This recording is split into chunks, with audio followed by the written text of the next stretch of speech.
judge people on what they do, on their actions.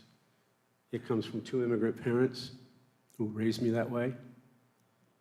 I'm a product of the United States Maritime Academy, and I swore an oath to the code.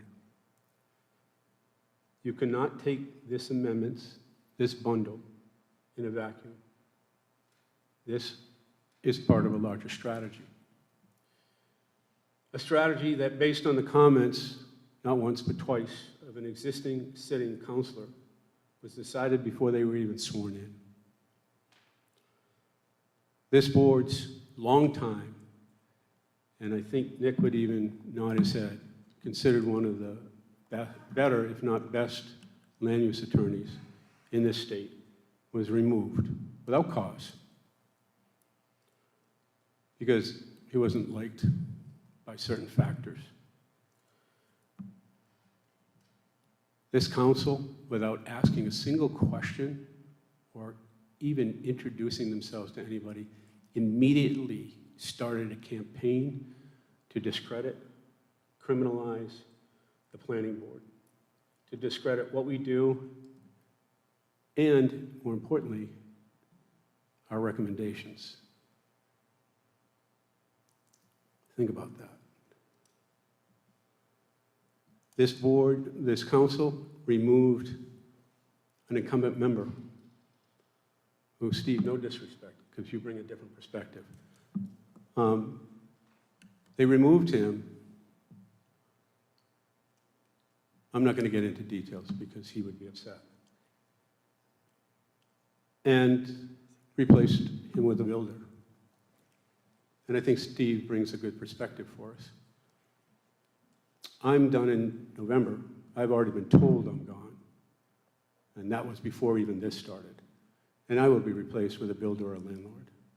And then Doc will be gone before their term ends. That means that this will no longer be an independent board. This board was totally independent. There are communities in this country who have statutes that forbid builders, developers, landlords, real estate agents, brokers, mortgage lenders from being on zoning and planning boards to maintain absolute independence. And none of us were related to anybody except Doc birthed everybody.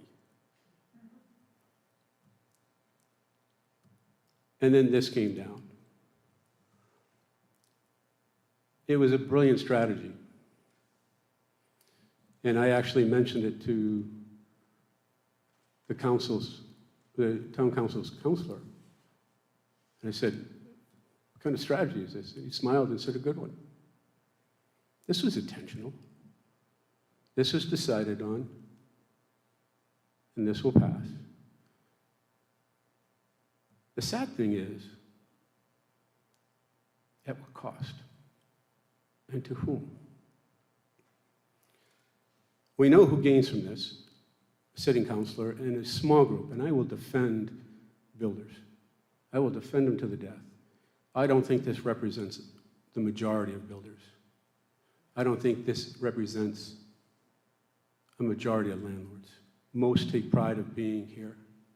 Most take pride in who they are and what they do, and they are committed to doing things right in the town. It is a small fraction who, and I quote a counselor, all I want to do is go in and get a building permit and build whatever I want. It is that faction that is driving this. At what cost? It will cost the town its character, its soul, and its fabric. But this goes even further. If this council has any intentions of being anything other than a one-term council, it is probably based on their hope that by the time the election comes, people will have forgotten about this. They did it right off the bat, and people have short-term memories. Even in this town, who still talk about things that happened in the 70s, but I don't want to go back to that. It's sad. It's sad. This is an action founded on greed and profits. Not on children, not on families, not on community. I think we've done a yeoman's work.